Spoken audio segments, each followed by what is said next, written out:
Écoutez, merci Monsieur Marmont, merci Anne-Sophie d'avoir organisé tout cela. Merci pour vos échanges très denses, très riches cet après-midi.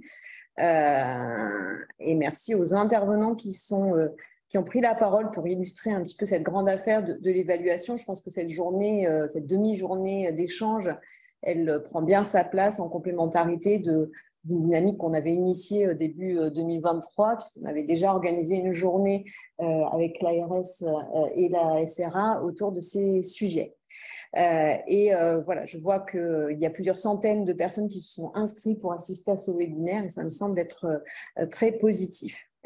Cela a été dit, l'évaluation de la qualité, ce n'est pas un exercice isolé, ce n'est pas une fin en soi. Ça la représente, au-delà de l'obligation réglementaire et de ces contraintes opérationnelles qui ont également été évoquées aujourd'hui, une dynamique positive, une dynamique de progrès, de plus-value pour le secteur lui-même. C'est bien cette démarche, le fait de regarder comment chaque établissement ou service médico-social se situe par rapport à des règles que le secteur lui-même s'est données.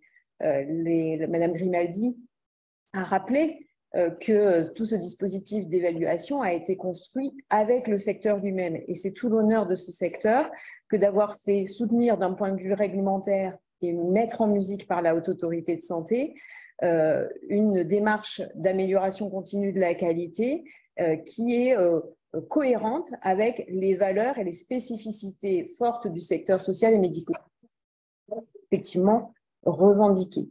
Alors, ce que je retiens, c'est finalement, et vous l'avez un petit peu dit les uns et les autres, les effets leviers, les effets induits de cette démarche à plusieurs points de vue. Certes, l'exercice s'inscrit dans l'ambition forte d'amélioration de la qualité, mais aussi de reconnaissance de cette qualité. On a échangé sur l'identification sans stress des points d'amélioration, mais il faut aussi voir que cette démarche, elle est le moyen de valoriser des éléments de qualité qui sont présents dans les structures. Voilà, au-delà d'un pic de stress à un moment donné, il faut bien, dans le contexte que nous connaissons, qui est parfois un peu marqué de sinistrose, de perte de sens, reconnaître l'ambition de cette démarche à s'attaquer, à ne pas se résoudre à ce contexte et à l'attaquer à bras le corps par le biais de cet outil de l'évaluation de la qualité. Et puis, voilà, nous avons tous collectivement le devoir de donner à voir justement les prestations qui sont proposées par les établissements et services sociaux et médico-sociaux. C'est une exigence forte qui a été traduite d'ailleurs dans les dernières dispositions réglementaires. Aujourd'hui, vous savez que la CNSA publie des indicateurs qualité sur le secteur des EHPAD. Donc voilà, il faut pouvoir aussi valoriser toute la richesse et la qualité de l'accompagnement présent dans les établissements et dans les services que vous dirigez. Et puis, c'est un exercice de dynamique qui permet de progresser avec méthode et durablement. Effectivement, je souscris aux propos qui ont été tenus disant qu'il ne s'agit pas juste de passer l'épreuve, il s'agit de métaboliser de manière durable dans le fonctionnement des structures cette exigence de qualité. Et donc, cet exercice peut être un levier de dynamique sur le pilotage de l'établissement ou du service. Madame Marie, par exemple, l'a bien illustré.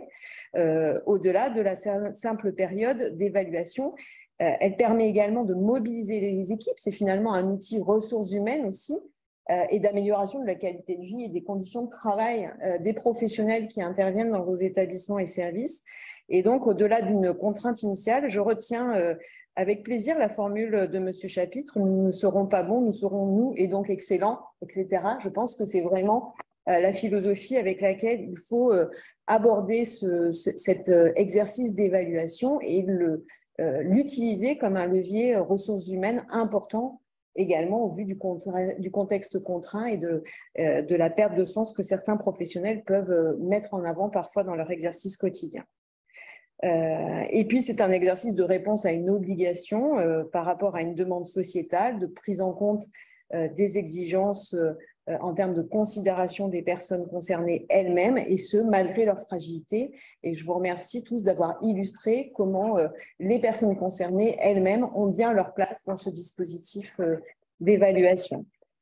On se situe donc aujourd'hui finalement dans quelque chose qui mobilise beaucoup d'énergie, mais qui est dans la continuité de toute l'évolution du secteur depuis les dernières décennies. Pour moi, l'exercice d'évaluation, il trouve aujourd'hui naturellement sa place dans un secteur qui est mature pour conduire ce type de démarche. Et donc, je vous félicite les uns et les autres de vous engager avec volontarisme dans cet exercice, certes imposé, mais qui a du sens pour tout le monde. J'espère que les éléments qui ont été présentés aujourd'hui auront été éclairants pour vous. Et en tout cas, vous pouvez compter sur l'engagement des autorités, notamment de l'Agence régionale de santé, à votre écoute, à être à votre écoute et à vous accompagner dans cet exercice très mobilisateur. Voilà. Merci à tous. Merci beaucoup, Madame Gerbaud. Merci à l'ensemble de nos intervenants, Madame Grimaldi, Madame Guiton de la Haute Autorité de Santé, Madame Caillet de l'Agence régionale de santé, Madame Merger du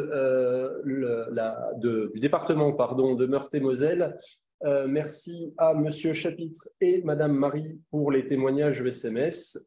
Comme on l'a dit, vous retrouverez le replay, les supports et la foire aux questions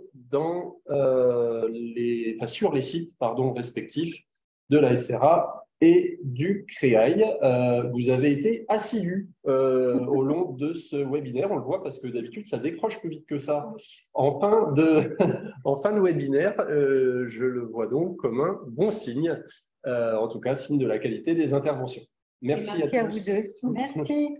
Merci à vous. Merci à vous. Au revoir. Merci. Au revoir. Au revoir à tous. Au revoir. Au revoir.